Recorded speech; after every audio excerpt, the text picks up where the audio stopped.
யாசுவா மேஷுடைய பரிசுத்த நாமத்திற்கு மகிமை உண்டாவதாக.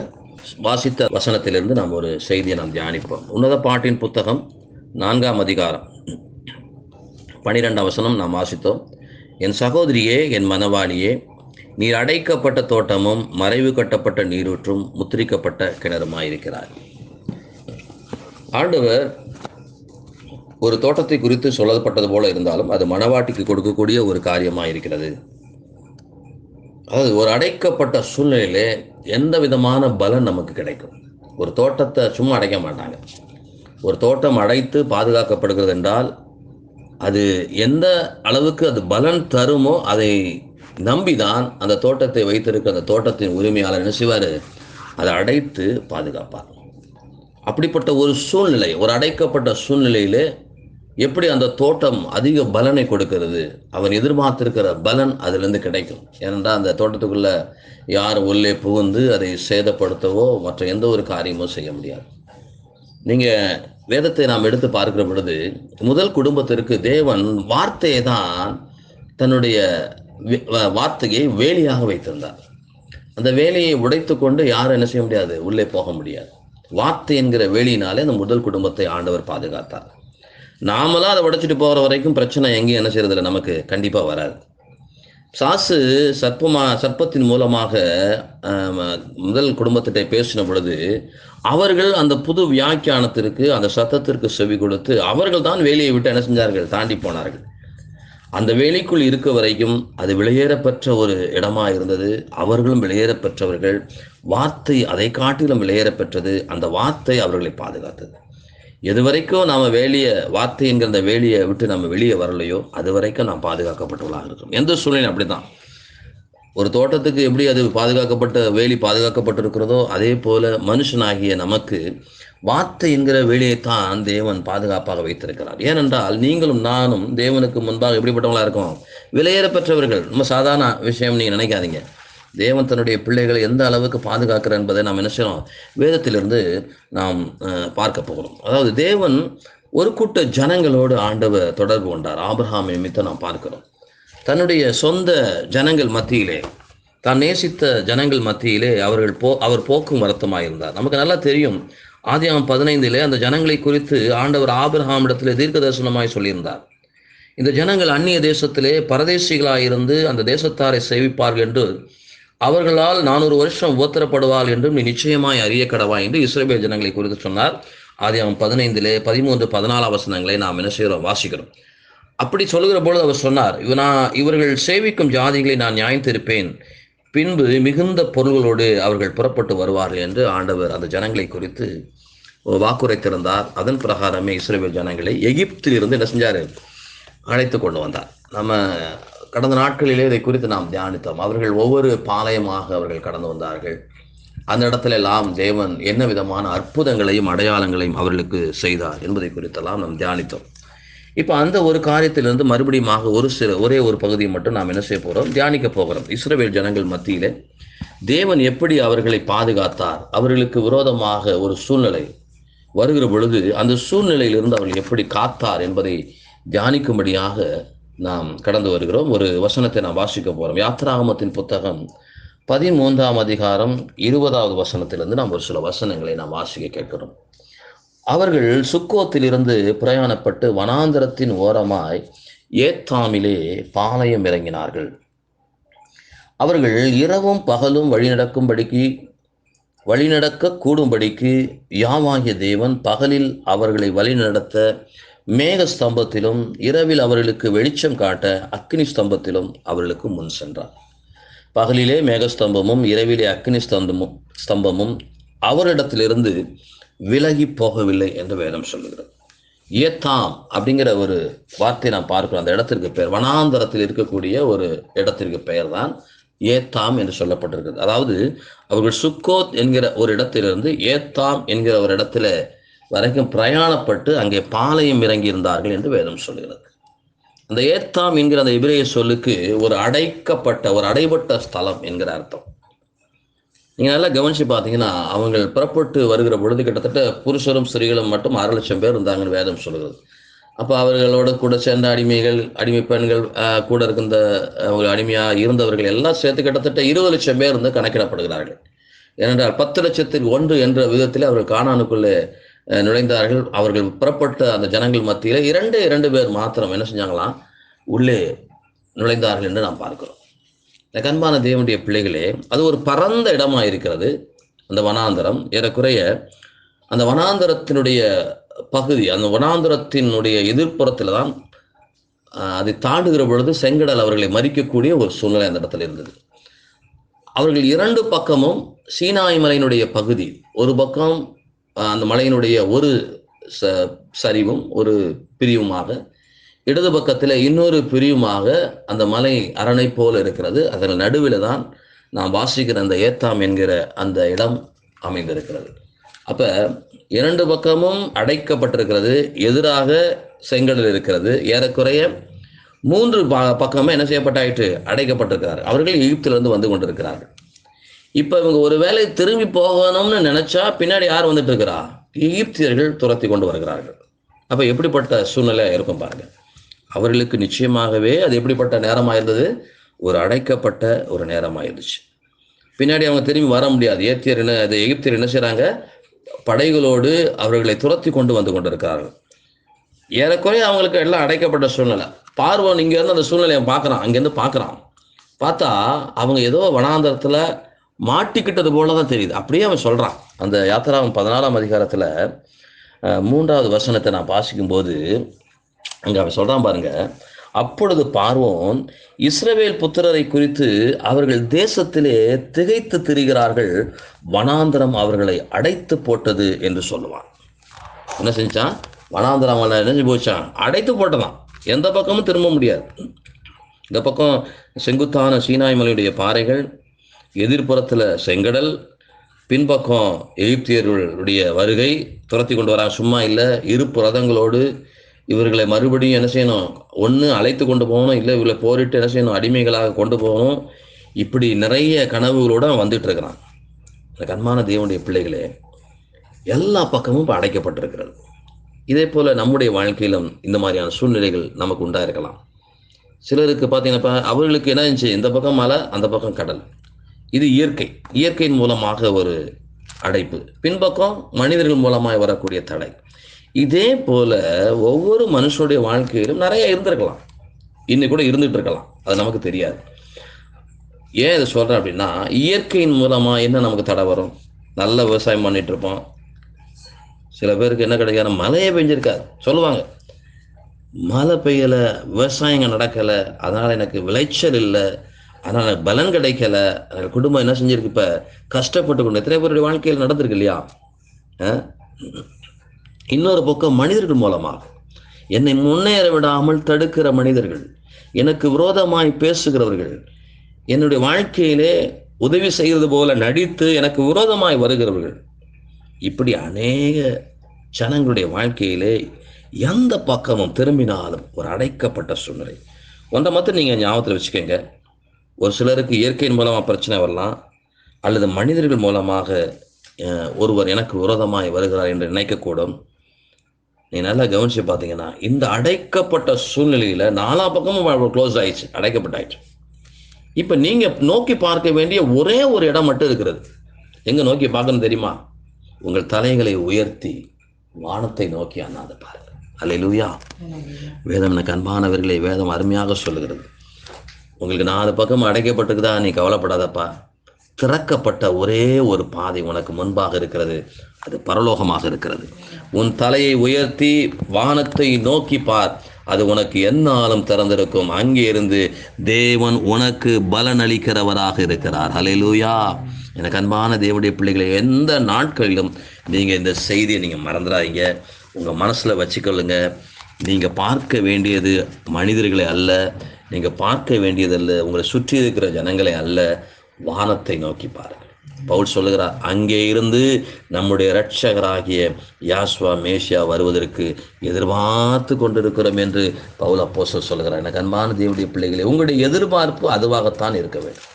தேவன் உங்கள் மூலமாக எதை விரும்புகிறார் என்பதை நீங்கள் யோசித்து பாருங்கள். அப்போஸ்தலனாகிய பவுல் பிலிப்பியர்கள் நிருபம் 3ஆம் அதிகாரம் 20ஆம் வசனம் அப்படி சொல்லுகிறது. நம்முடைய குடியிருப்போ பரலோகத்தில் இருக்கிறது.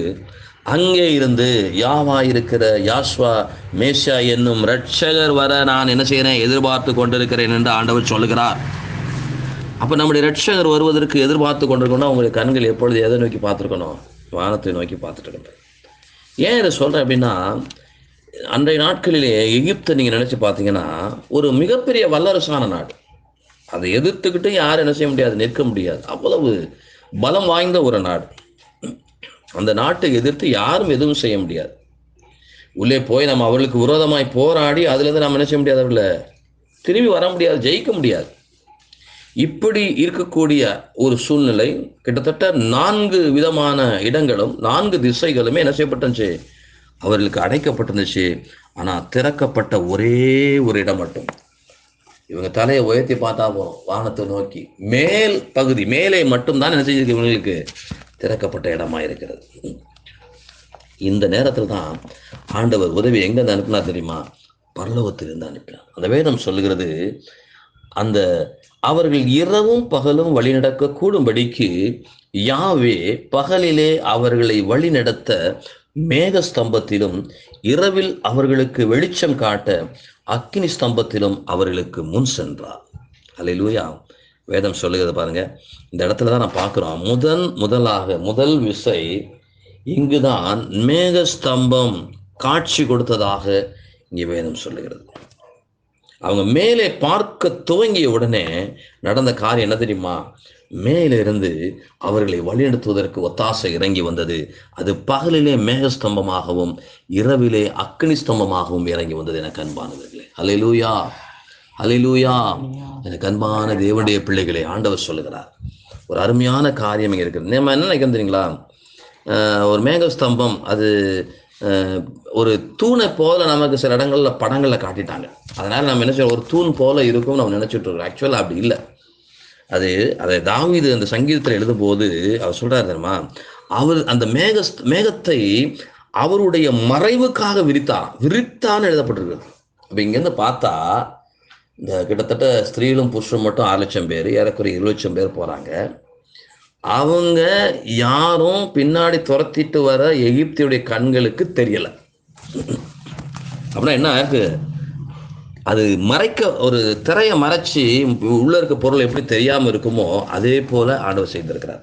இத சங்கீதம் 105ஆம் சங்கீதத்திலே தாவீது அதை எழுதுகிற போது மிக அழகாக இருக்கிறார். அவர் மறைவுக்காக மேகத்தை விரிச்சார். வேதம் சொல்றது பாருங்களேன். 39ஆம் வசனத்தை நான் வாசிக்கும் போது, அவர் மேகத்தை மறைவுக்காக விரித்து இரவை வெளிச்சமாக்குறதற்காக அக்னியும் தந்தார். நீங்க தொடர்ந்து வாசித்தீங்கன்னா அவங்க நடந்து வர காரியங்களை குறித்து தான் அங்கே போட்டு அதுக்கு முந்தின வசனத்தை வாசித்து பார்க்கும்போது, எகிப்தியர் அவர்களுக்கு பயந்ததினால் அவர்கள் புறப்பட்ட போது அவங்க என்ன செஞ்சாங்களாம், மகிழ்ந்தார்கள். திருப்பி அவங்க அவரை துரத்திட்டு வருகிற பொழுது ஆண்டவர் மறைவுக்காக மேகத்தை விரித்தார். அப்படி ஒரு என்ன செய்யணும், அந்த உங்களுக்கு கூடாரம் போல அவங்கள மறைச்சிக்கிட்டு இருக்கு. இப்போ இவங்க இங்கேருந்து நீங்கள் எகிப்தியர் துரத்தி வரும்போது பார்த்தா இவங்க, அதாவது எகிப்தியருடைய கண்களுக்கு இஸ்ரவேலுக்கு தெரிய மாட்டாங்க. ஆனால் எது மட்டும்தான் தெரிஞ்சிச்சு, மேகம் மட்டும் தெரிஞ்சிச்சு. 4வது புறமும் அப்படி கவர் செய்யப்பட்டது போல என்ன செய்யப்பட்டுச்சு, அது அவர்களோடு கூட இருந்தது. அவர்களை பார்க்கக்கூடாதபடிக்கு மேகம் என்ன செய்யுமா, சூழ்ந்து இருக்கும் என்று எழுதப்பட்டிருக்கிறது. அப்படி இவங்க இங்கேருந்து பார்த்தாங்கன்னா மேகம் நகர்ந்து போகிறது மட்டும்தான் அவங்க கண்ணுக்கு தெரியும். அந்த மேகத்தின் கீழ் இருந்த இஸ்ரவேலர்கள் அவங்க கண்ணுக்கு என்ன செய்யாது, தெரியாது. தேவன் இவ்வளோ அழகாக செஞ்சிருக்காரு பாரு. அப்ப இதை குறித்து வேதம் என்ன சொல்வது தெரியுமா, அவர்களை மகிமையாய் தேவன் அவர்களை வழிநடத்தி சென்றார். பார்த்தீங்களா? இப்போ ஒரு அடைப்பட்ட சூழ்நிலையில உங்களுக்கு ஆசீர்வாதம் எங்கேருந்து வருது, ஒத்தாசை எங்கேருந்து வருதுன்னா பரத்திலிருந்து வருது. அப்போ நாம செய்ய வேண்டிய சில நேரங்கள் நாம செய்ய விட்டுறோம். உங்கள் கண்ணை நோக்கி வானத்து அந்த 2 பேர் ஜெபம் பண்ணும்படி தேவாலயத்துக்கு போனதில் ஆண்டவர் ரொம்ப அருமையான ஒரு உண்மையை சொன்னார். ஒருத்தன் வளன்னு தன்னுடைய ஜபத்தை நீட்டிக்கிட்டே இருந்தான். நான் அவனை போல இல்லை, இவனை போல இல்லை, அதை செய்கிறேன் இதை செய்கிறேன். இன்னொருத்த வேற ஒன்றுமே செய்யலை, தன்னுடைய கைகளை மார்பில் அடித்து கொண்டு வானத்தை கூட அவன் அப்படி மேல நோக்கி பார்க்குறான். அதுக்கு பயந்து கொண்டு பாவியாகி என் மேல் கிருபையாயிரும் என்று சொன்னான். ஏன்னா அவருடைய சிங்காசனம் பரலோகத்தில் இருக்கலாம், அவருடைய பாதப்படி பூமியில் இருக்கலாம். அதை பார்க்க அவ்வளவு பயத்தோடு. அப்படின்னா என்ன அர்த்தம்? அவன் கண்களுக்கு ஒத்தாசை எங்கேருந்து வரும் நம்பி பார்க்குறான் பாருங்க. மேலேருந்து ஒத்தாசை வரும்னு அர்த்தம். அந்த இடத்த பார்க்க கூட அவன் பயந்துக்கிட்டே பார்க்குறான். அவனுக்கு நல்லா தெரியும் தேவன் கண்டிப்பாக எனக்கு ஒத்தாசை அனுப்புவார் என்று. ஆண்டவர் சொன்னார், ரொம்ப அழகாக சொன்னார். அவன் அல்ல, இவனே நீதிமானாக்கப்பட்டவனாக புறப்பட்டு சென்றான் என்று சொன்னார். இப்போ நம்ம அதுதான் இங்கே நடக்குது பாருங்க. அப்போ இவர்களை பார்க்கும் பொழுது மேகம் தான் என்ன செய்யுது? நகர்ந்து போகிறது போல தெரியும். ஆண்டவர் உங்களுக்கு செய்யக்கூடிய காரியம் அப்படித்தான் இருக்கும். எல்லா பக்கமும் அடைக்கப்பட்டு நீ கவலைப்படாத, ஒன்றும் கவலைப்படாத. தேவன் உங்களையும் என்னையும் மகிமையாய் நடத்த போறான்ற அர்த்தம். உங்களை குறித்து உங்களுக்காக ஒரு மாபெரும் காரியம் செய்ய போவதற்கு அது அடையாளமாக இருக்கும் என்று ஆண்டவர் சொல்கிறார். அதுதான் அடைக்கப்பட்ட அந்த சூழ்நிலை. அதுதான் அந்த ஏத்தாமின் அனுபவமாக இருக்க எனக்கு அன்பான தேவனுடைய பிள்ளைகளே. ஒரு சூழ்நிலை உனக்கு 4 பாகம் அடைக்கப்பட்டிருக்குது, வழி திறக்கலைன்னு நினைக்கிறியா? நீ கவலைப்படாதப்பா. உன்னை குறித்து தேவன் ஒரு மகத்தான காரியத்தை செய்ய போகிறான்னு நீ நினைச்சுக்கோ மனசுல. இன்னும் கூட நீ சொல்லலாம், என்னால் ஒரு அடி கூட எடுத்து வைக்க முடியல பிரதர். அநேக வாசல் எனக்கு தெரியுது, ஆனால் ஒரு வாசல் எனக்கு என்ன செய்யப்படலை? திறக்கப்படலை. ஆனால் பார்த்தா எல்லா வாசல்கள்லாம் தெரியுது. இங்கே இது திறக்கிறது போல ஒரு சூழ்நிலை இருக்குது. ஆனால் கிட்ட போனால் என்ன செய்யலை? ஒரு வாசலும் எனக்கு என்ன செய்யப்படலை? திறக்கப்பட முடியவில்லை. பயப்படாதீங்க. உங்களுக்காக அவர் பெரிய காரியங்களை செய்ய போகிறார். ஏனென்றால் எப்படி இஸ்ரவேல் ஜனங்களை மேகஸ்தம்பம் இறங்கி வந்து அவர்களை மூடி பாதுகாத்தது இதெல்லாம் சாதாரண விஷயமா இருக்க முடியுமா பிரதர்? யோசித்து பாருங்க. இதெல்லாம் எவ்வளவு ஆச்சரியமான விஷயம். அவர் இறங்கி வந்து அந்த ஜனங்களை மூடிக்கொள்கிறான்ங்கிறது என்கிற விஷயம் ஒரு சாதாரண விஷயமா அது. ஆனா தேவன் செஞ்சார். தன்னுடைய ஜனங்களுக்காக, தன்னுடைய பிள்ளைகளுக்காக அவர்கள் வானத்தை நோக்கி பார்த்தது நிமித்தமாக. ஏனென்றால் இது அடைக்கப்பட்ட தோட்டம். இதை நீ பாதுகாப்பதற்கு நிறைய காரியங்கள் இருக்கிறது. ஆண்டவர் உங்களுக்காக எந்த லெவலுக்கு அவர் என்ன செய்வார்? இறங்கி வந்து உதவி செய்வார். ஆனால் நாம தான் என்ன செய்யறதில்ல, எந்த காரியத்தையுமே அவருக்கு தெரியப்படுத்துறதில்ல. சும்மா கடனுக்கு காலையில் ஜெபம் பண்றோமே உட்காந்து ஜெபம் பண்ணணும். அப்போ உங்களுடைய ஜெப நேரத்தை கூட்டுங்க, உங்களுடைய உமாசத்தை நாளை கூட்டுங்க, உங்களுடைய வேத வாசிப்பை கூட்டுங்க. அவருக்கு கொடுக்க வேண்டிய நேரத்தை நீங்கள் அதிகமாக கொடுங்க. ரொம்ப முக்கியமான காரியம். சில பேர் என்ன சொல்லுவாங்கம்மா, எனக்கு மட்டும் அடைக்கப்பட்டிருக்கு பிரதர், நன்மை வர்றது போல தெரியுது, ஆனால் ஒரு பக்கமும் எனக்கு என்ன செய்ய மாட்டேங்குது? திறக்க மாட்டேங்குது. நான் நம்பி இருக்கிற ஜனங்கள்லாம் என்ன செய்கிறாங்க? எனக்கு உதவி செய்ய மாட்டேங்கிறாங்க. எல்லா பக்கமும் அடைக்கப்பட்ட சூழ்நிலை, சோர்ந்து போகிறோம்.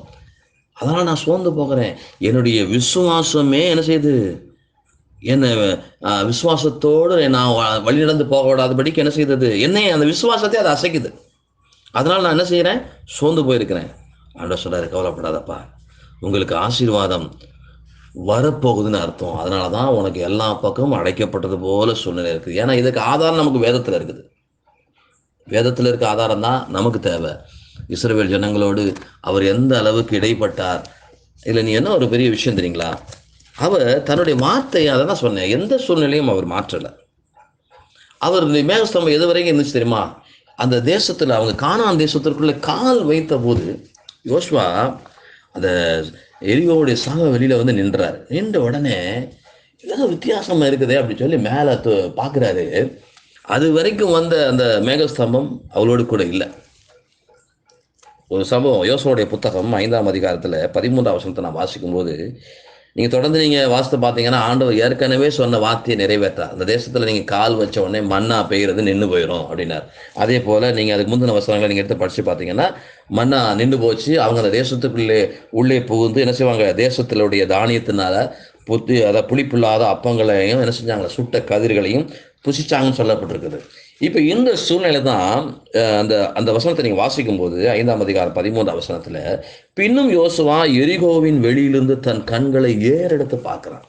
ஏதோ ஒரு வித்தியாசமா தெரியுது. எதுக்கு ஏறெடுத்து படுத்து பார்த்தாருன்னா, அது வரைக்கும் அவர்களோடு கூட வந்த அந்த மேகஸ்தம்பம் அவர்களை விட்டு விலகி போயிட்டு.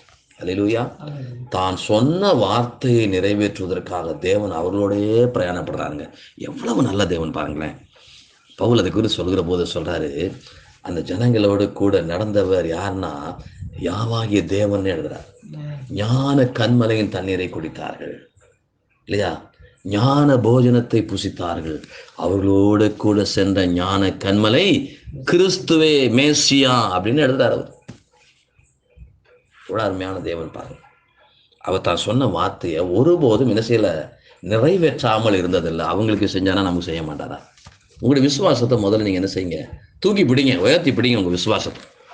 அந்த அந்த வசனத்தினுடைய கடைசி பகுதியை பார்க்குறோம். அந்த யாத்ராமத்தின் புத்தகத்தில் 13வது அதிகாரத்தை நான் வாசித்தோம். 22 கடைசி வசனம் சொல்லுது, பகலிலே மேகஸ்தம்பமும் இரவிலே அக்னி ஸ்தம்பமும் ஜனங்களிடத்திலிருந்து விலகி போகவில்லை. தமிழில் தான் அப்படி மொழிபெயர்த்திருக்காங்க. ஆனால் விலகவே இல்லைன்ற அர்த்தத்தில் தான் அது போடப்பட்டிருக்கு மூல பாஷையில். விலகவே இல்லைன்னா என்ன அர்த்தம்? தான் சொன்ன வரைக்கும் உங்களை விட்டு நான் என்ன செய்ய மாட்டேன், போக மாட்டேன். ஆனால் இதுக்கு இடைப்பட்ட காலங்களில் அவங்க பாளையத்தில் பிரயாணம் பண்ணி கொண்டது, அதாவது எகிப்திலிருந்து கானானுக்குள்ளே போகும் வரை எத்தனையோ சம்பவங்கள் நடந்தது. அல்லேலூயா. அந்த அத்தனை சம்பவத்திலும் ஒரு ஆண்டவருக்கு விரோதமாக செஞ்சாங்க, மோசைக்கு விரோதமாக முறுமுறுத்தாங்க, தேவனுடைய சாட்சி பெட்டிக்கு முன்பாக நின்று என்ன செஞ்சாங்க, அதில் கொள்ளையிட்டதில் சாபத்தீடானலாம் எடுத்துக்கொண்டாங்க, எல்லாத்தையும் செஞ்சாங்க. அந்த பிரசங்க பீடத்தில் போய், பலிபீடத்தில் போய் மோசைக்கு விரோதமாக நின்று தூபம் காட்டினாங்க. எல்லாவற்றுக்கும் மேலே கண்குட்டிகளை, பொன் கண்டுகுட்டியை வைத்து வணங்கினாங்க. அப்போயும் கூட தேவனுடைய சமூகம் அவர்களோடு கூட இருந்தது. அல்லேலூயா. ரொம்ப கடினமான சூழ்நிலை. இதுக்கு முன்னாடி ஒரு பாளையம் இறங்கினாங்க, ரெவித்தீம்னு சொல்லக்கூடிய ஒரு இடத்துல, தண்ணீரே இல்லாத இடத்துல. அந்த இடத்துல ஆண்டவர் அவங்களோடு கூட இருந்தார், அந்த இடத்த காண்பிச்சார், வறட்சியை ஆண்டவர் போக்கினார். அப்போயும் அவங்க முறுமுறுத்தாங்க, அப்போயும் அவர் அவர்களோடு கூட இருந்தார். மாறாவுக்கு வந்தாங்க, தண்ணீர் கசப்பா இருந்துச்சு, அப்பயும் ஜனங்கள் என்ன செஞ்சாங்க, அங்கேயே இருந்தால் நல்லா இருக்குனாங்க. அப்பயும் முறுமுறுத்த போது அவங்க அவங்கள விட்டு விலகி போகல. எங்களுக்கு நாங்கள் அங்கே இருந்தால் நான் நல்லா புசிச்சோம், இங்கே வனாந்தரத்தில் நாங்கள் என்ன செய்கிறோம், சாகிறோம், அப்போ எங்களுக்கு கிடைக்கல, இறைச்சி கிடைக்கலன்னு முறுமுறுத்தாங்க. அப்பயும் அவர் அவர்களோடு கூட இருந்தார். அவங்களுடைய முறுமுறுப்பை கேட்டுட்டு உடனே அவர் விலகி போகலை. மிகப்பெரிய பாவம் செய்தார்கள். தன்னுடைய காதுகளில் கழுத்தில் கிடக்கிறது எல்லாத்தையும் போட்டு பொன் ஆபரணங்களை உருக்கி ஒரு பொன் கன்றுக்குட்டியை செய்து நம்மை வழிநடத்தின தெய்வங்கள் இவைகளே என்று சொன்ன போதும் கூட ஆண்டவர் என்ன செய்யல, இவங்க கோபம் அடைஞ்சிட்டு நான் அந்த ஜனங்களை விட்டு போறேன்னு சொல்லலை. அப்பையும் அவரோட கூட இருந்தார். ஏன்னா தன்னுடைய வார்த்தை அவர் நிறைவேற்றுவதற்காக இருந்தார். எனக்கு அன்பான தேவனுடைய பிள்ளைகளே, என்ன காரணம் தெரியுமா? அவர்கள் மேல் வைத்த நேசம். அல்லேலூயா. அந்த ஜனங்களை அவ்வளவாய் அவர் அன்பு செய்தார். அல்லேலூயா. எனக்கு அன்பான தேவனுடைய பிள்ளைகளே, ஆண்டவர் அவர்களுக்கு ஒரு மாதிரி நமக்கு ஒரு மாதிரி செய்யறதில்லை.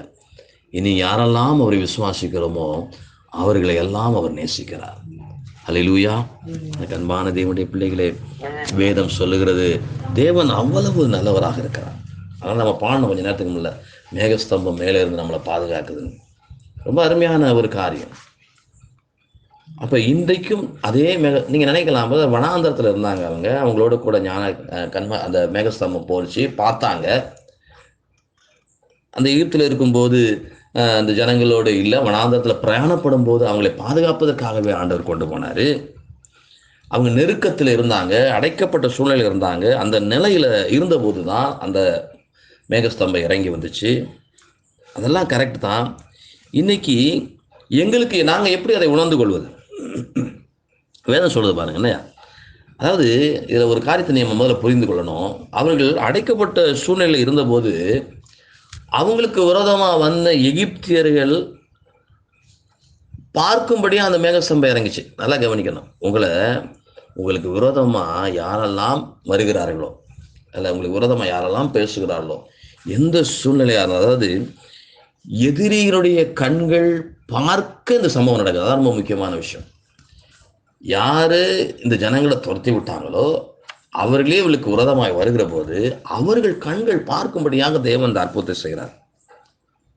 அவங்க நினைச்சாங்க, நம்ம ஏற்கனவே வாசித்து பார்த்தோம், வனாந்திரம் என்ன செஞ்சு அவங்களுக்கு விரோதமா அடைக்கப்பட்டிருக்குது, நாம போய் அவங்களை என்ன செய்யலாம், ஈஸியா அதம் பண்ணுவோம், அவங்களை கொண்டு போடுவோம்னு நினைச்சுதான் துரத்தி வந்தாங்க. ஆனால் அவர்கள் கண்கள் பார்க்க அந்த மேகஸ்தம்பமாகிய அந்த மகிமையானது இறங்கி வந்ததை குறித்து நாம் பார்க்கிறோம். அப்ப எப்பொழுதெல்லாம் நமக்கு ஒரு அடைக்கப்பட்ட சூழ்நிலை வருகிறதோ அப்பொழுதெல்லாம் அவர் உங்களுக்கு முன்பாக மகிமையாக ஏதோ ஒரு காரியத்தை செய்ய போகிறார் என்பது அர்த்தமாயிருக்கிறது. ஹல்லேலூயா. அப்ப ஒரு பகுதி அடைக்கப்பட்டுச்சுன்னா கண்டிப்பா என்ன செய்யப்படும், வழி திறக்கும். நீங்க செய்ய வேண்டியெல்லாம் ஒன்னே ஒன்று, அவருடைய வார்த்தைக்கு நீங்க ஒத்துழைத்து அவரோடு நீங்க நடந்து போங்க. அவரோட நீங்க எந்த பிரச்சனை வந்தாலும் எல்லாத்தையும் தூக்கி போட்டுட்டு என்னை வழிநடத்துவதற்கு தேவன் இருக்காப்பா. அன்னு சொன்னாரேப்பா, உனக்கு விரோதமா ஒரு வழியா வந்தா, ஒருத்தன் ஒரு வழியா வந்தா எத்தனை வழியா ஓடி போவானா? 7 வழியா ஓடிப்போம். நீங்க ஒன்றும் கவலைப்படாது. ஏன் நான் உன்னோடு கூட இருக்கிறேன், உன்னை விட்டு விலகுவதும் இல்லை, உன்னை கைவிடுவதும் இல்லை என்று எழுதப்பட்டது. அப்ப அடைக்கப்பட்ட சூழ்நிலையில அவளுக்கு முன்னாடி ஆண்டவர் என்ன செய்றாரு, செங்கடலை திறந்து கொடுக்குறாருங்க. செங்கடலை திறந்து கொடுத்து அவங்க என்ன செய்றாரு, உலர்ந்த தரையின் வழியாய் கால்நடையாய் நடந்தார்கள் என்று வேதம் நமக்கு சாட்சி கொடுக்குது. சும்மா நடக்கல. அவங்க புறப்பட்ட போது அணி அணியாய் புறப்பட்டாங்களாம். 12 கோத்திரமும் நம்ம ஏற்கனவே செய்தியில பார்த்துருக்குறோம். அணி அணியாய் புறப்பட்டு போனாங்க. ஒவ்வொரு கோத்திரமா போறாங்க. இந்த 12 கோத்திரமும் அப்படியே அந்த கடலுக்குள்ள கால் வைத்த போது வேதம் சொல்லுது, அந்த சமுத்திரம் 2ஆய் பிளந்தது. ஆனால் மூல பாஷை நம்ம எடுத்து பார்க்கும்போது அது சொல்றாரு, சில மொழிபெயர்ப்புகள்லாம் ரொம்ப அழகாக எழுதப்பட்டிருக்கிறது. அப்படியே கூறு போட்டது போல அந்த 12 கோத்திரம் உள்ள கால் வைக்கும்போது கடலை அப்படியே தன்னால் ஒவ்வொரு கோத்திரம் கால் வைக்கும்போது அப்படியே பிரிஞ்சு கூறு போட இந்த பீசஸா அப்படியே உள்ள நுழைவதற்கு ஏற்றமாய் அந்த செங்கடல் என்ன செஞ்சான், வழி கொடுத்தது என்று எழுதப்பட்டிருக்குது. எனக்கு அன்பான தேவனுடைய பிள்ளைகளே, தேவன் இந்த மாதிரியான ஒரு காரியம் அவர் செய்வார் என்று அந்த ஜனங்கள் தங்களுடைய மனதில் ஒரு சிறு காரியத்தை கூட நினைத்திருக்க மாட்டார்கள். ஆனாலும் தேவன் அதை செய்தார். என்ன காரணம்னா, அவர்கள் மேல் வைத்த அந்த நேசம். அப்ப அடைக்கப்பட்டிருக்குதா, பிரச்சனை இருக்குதா, உன்னை சுத்தி நெருக்க இருக்குதா, நீ கவலைப்படாத. உன்னை குறித்து தேவன் பெரிய காரியம் செய்ய போகிறேன் அர்த்தம். இப்ப அதே காரியம் நம்ம யோசுவா கிட்ட பார்த்தோம். யோசுவா உள்ள நுழைஞ்ச உடனே அந்த காரியத்தை பெற்றுக்கொள்ளல.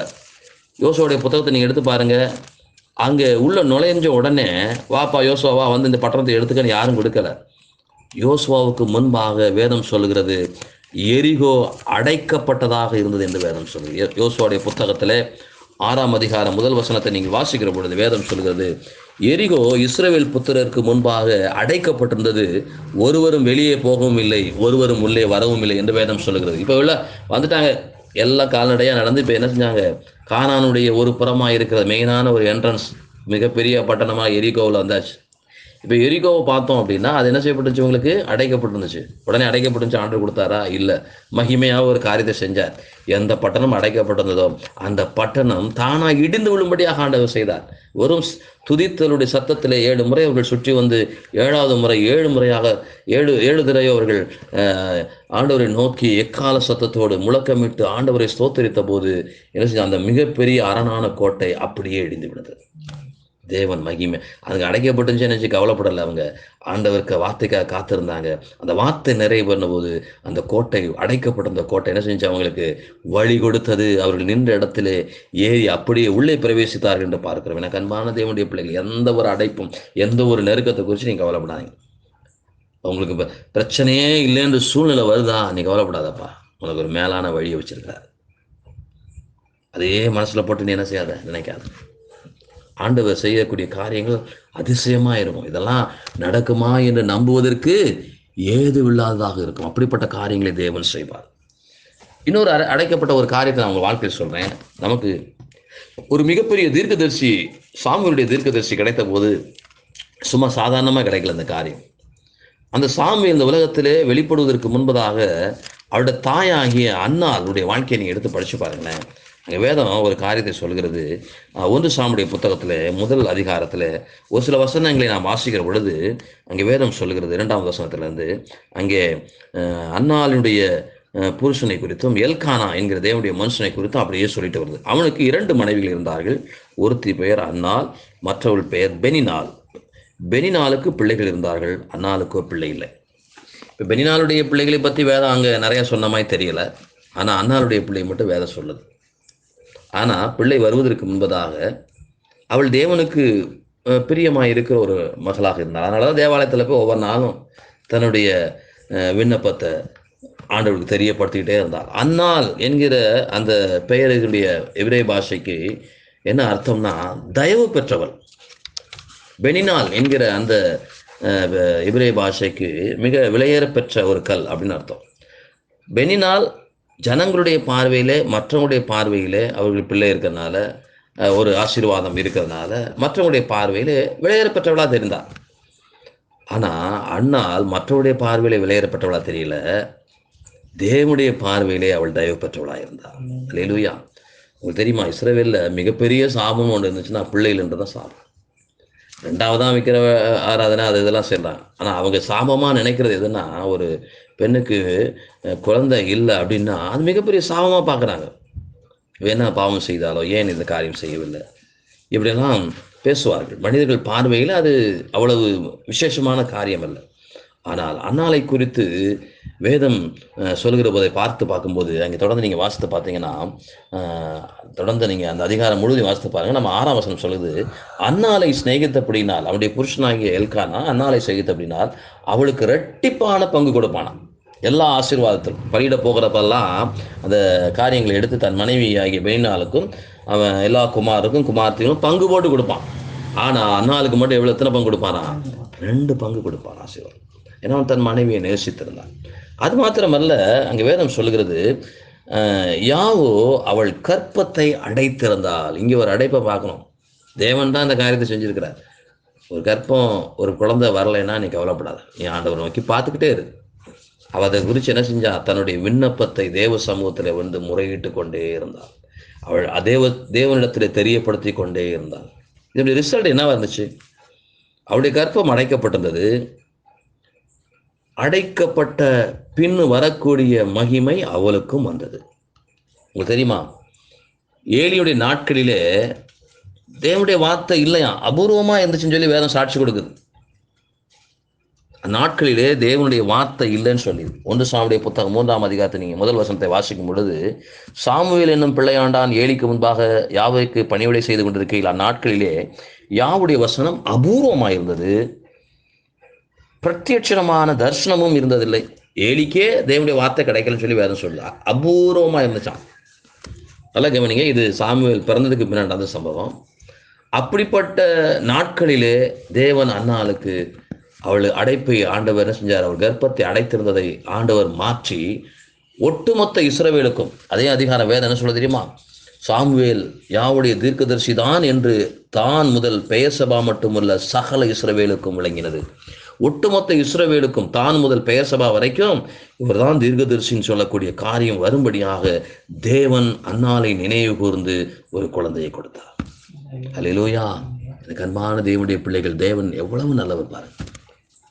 ஒரு மிகப்பெரிய ஆசீர்வாதம், அடைக்கப்பட்ட சூழ்நிலை ஒரு மிகப்பெரிய ஆசீர்வாதம் அன்னாளுக்கு காத்திருந்தது. தேவன் மகிமையாக ஒரு தீர்க்கதரிசி இந்த உலகத்தில் வெளிப்படுவதற்கு அவள் காரணமாக இருந்தார். சின்னதாக கொடுக்குன்னு அவன் நினைக்கலங்க. அவருடைய ஆசீர்வாதம் அப்படிதான் இருக்கும். மாபெரும் காரியத்தை ஆண்டவர் என்ன செஞ்சாரு? செய்ய திட்டமிட்டு இருக்கிறவங்களை குறித்து ஒரு அடைக்கப்பட்ட சூழ்நிலைனா நீங்க ஒன்றும் கவலைப்படாது. ஒரு மிகப்பெரிய காரியம் உனக்காக தேவன் வைத்திருக்கிறார் என்று அர்த்தம். உன்னை கொண்டு மிகப்பெரிய காரியத்தை செய்யப்படுகிறார். ஏனென்றால் வார்த்தை இல்லாத காலத்திலே வெளிப்பட்ட ஒரு தீர்க்கதரிசி தான் அந்த சாமுவேல். ஒரு மிகப்பெரிய தீர்க்கதரிசி. இந்த பிள்ளையை பெறுவதற்காகத்தான் தேவன் அவருடைய கற்பத்தை அடைத்து வைத்திருந்தார் என்பது பின்னாடி தான் நமக்கு தெரியுது. யோசித்து பாருங்க, இன்னைக்கு ஆண்டவர் எவ்வளவு பெரிய காரியத்தை சொல்றாருன்ட்டு, இல்லையா? நீங்க நிறைய பேர் என்ன நினைக்கிறோம் அப்படின்னா, தேவன் ஏதோ ஒரு சாபம் என்னிடத்துல இருக்கிறது, அதனாலதான் தேவன் இந்த காரியத்தை எனக்கு விரோதமாக ஜனங்கள் அடைப்புக்குள்ள என்னை முன்னேற விடாம தடுக்கிறாங்க, என்னுடைய கர்ப்பம் அடைக்கப்பட்டிருக்கிறது, எனக்கு ஆசீர்வாதம் கிடைக்கல. ஒன்றை மட்டும் நீங்க விசுவாசிக்கணும். எப்ப நீங்க ஆண்டவருடைய நாமத்தை தரித்து கொண்டு ஞானஸ்நானம் பெற்றீங்களோ அப்பொழுதே உங்களுடைய எல்லா சாபங்களையும் தேவன் மாற்றி விட்டார். உனக்குள்ள நீ என்ன மட்டும் செய்யணும்? உன் விசுவாசத்தை மட்டும் உயர்த்தி பிடி. ரொம்ப முக்கியம். அது எந்த சூழ்நிலையும் என்ன செய்யாத, விட்டுறாத. தேவனுக்கு பயப்படுகிற பயம் உன்னுடைய இருதயத்தில் எப்பொழுதும் இருக்கும். ஆண்டவர் எவ்வளவு பெரிய காரியத்தை செய்யற. இது சாபம் அல்ல, ஒரு ஆசீர்வாதம். எனக்கு அன்பான தேவனுடைய பிள்ளைகளே, உங்கள் கண்களை நீங்கள் எப்போதும் தேவன் மேலே வைக்க ஆரம்பியுங்கள். நீங்க வைக்க ஆரம்பிச்சுட்டுனா உங்கள் எல்லா பாதைகளும் அவர் திறக்க ஆரம்பித்து விடுகிறார். அவர் திறந்துட்டார்னா அதை அடைப்பதற்கு யாராலுமே முடியாது. ஒரே ஒரு காரியத்தை சொல்லிட்டு நான் முடிக்கிறேன். ஈசாக்கு தன்னுடைய ஆடுகளை மேய்த்து கொண்டிருந்தார். தெரியுமா உங்களுக்கு? ஆடுகளை மேய்ப்பதற்கு தண்ணி வேணும். அதுக்காக ஏற்கனவே அவனுடைய தகப்பனாகி ஆபிரகாம் வெட்டின எல்லா துறவுகளும் திரும்ப திறக்கிறார். திறக்கும் பொழுது துறவுகளை வெட்டிக்கிட்டே வருகிற போது தண்ணீர் வருது. தன் ஆடு மாடுகளுக்காக வெட்டுறார். அப்ப ஒவ்வொரு இடத்துலையும் என்ன செய்றாங்க? அங்கே உள்ள ஜனங்கள் அவனோட வாக்குவாதம் பண்றாங்க. நீங்க ஆதியாகமம் 26ஆம் அதிகாரத்தை நீங்க அப்புறமா ஃபுல்லா படிங்க. அங்கே அதை குறித்து நிறைய காரியங்கள் என்ன செய்யப்பட்டிருக்கிறது, போடப்பட்டிருக்குது. ஒரு சில வசனங்களை மாத்திரம் நான் என்ன செய்கிறேன், அந்த ஈசாக்குடைய காரியத்திலேருந்து நாம் என்ன செய்ய போகிறோம். அந்த ஒரு அதிகாரம் தான் ஈசாக்கை பற்றி முழுமையாக போடப்பட்டிருக்குது. அவன் அங்கே 15-16 வசனங்களை நீங்கள் வாசித்துங்க. அதில் 20 வசனத்தை மாட்ட நாம் வாசிப்போம். கேராருடைய மேய்ப்பர் இந்த தண்ணீர் தங்களுடையது என்று சொல்லி ஈசாக்குடைய மேய்ப்பரோட வாக்குவாதம் பண்ணினார்கள். அவர்கள் தன்னோட வாக்குவாதம் பண்ணின அப்படின்னா அந்த துறவுக்கு ஏசேக்கு என்று பெயரிட்டார்கள். ஏசேக்குன்னா பிரச்சனை. இப்போ கேரார்ன்றது அதுவே எகிப்துக்கு அருகில் இருக்கக்கூடிய ஒரு ஊர். ஆண்டவர் சொன்னார், நீ எகிப்துக்கு போகாமல் நீ கேராரில் போய் என்ன செய்யப்பா குடியிருன்னு சொன்னார். அந்த அந்த அதிகாரத்தில் அது போடப்பட்டிருக்கு. அந்த கேராருன்ற அர்த்தத்துக்கே நெருக்கம் தான் பொருள். ஒடுக்கப்பட்ட சூழ்நிலைன்னு சொல்கிறோம் பார்த்தீங்களா, நெருக்கமான சூழ்நிலை சொல்கிறோம் பார்த்தீங்களா, அதான் அதற்கு உண்மையான அர்த்தம் அந்த எபிரேய சொல்லுக்கு. அப்போ அப்படிப்பட்ட சூழ்நிலையிலே அவர் இருக்கிறார், நெருக்கப்பட்ட சூழ்நிலை இருக்கிறார். அங்கேயும் என்ன செய்கிறாங்க, பிரச்சனை வந்துட்டு இருக்குது. சரி, மறுபடியும் இன்னொரு இடத்துல போய் தோன்றாரு. அந்த இடத்துல என்ன செய்கிறாங்க, அங்கேயும் வாக்குவாதம் பண்ணுறாங்க. அந்த இடத்துக்கு சித்னான்னு பேர் வச்சாங்க. ஏசேக்கு பிரச்சனை, சித்னானா பிரச்சனையின் மேலே பிரச்சனை. பிரச்சனை நடந்துக்கிட்டே இருக்குது. ஆனால் இவர் மனம் தரல, தொடர்ந்து முன்னேறி கொண்டே போகிறார். கடைசியாக ஒரு துறவை வெற்றார். பாருங்க என்ன நடந்துச்சு தெரியுமா? அந்த இடத்துல அவங்க வெட்டின இடத்துல ஆண்டவர் மிகப்பெரிய ஆசீர்வாதத்தை கொடுத்தார். அந்த இடத்துல வாக்குவாதம் பண்ணவே இல்லைன்னு சொல்லி தொடர்ந்துச்சு. 22ஆம் வசனத்தை நீங்கள் வாசிக்கும் போது, பின்பு அவ்விடம் விட்டு பெயர்ந்து போய் வேறொரு துறவை வெட்டினார்கள், அதை குறித்து அவர்கள் வாக்குவாதம் பண்ணவில்லை.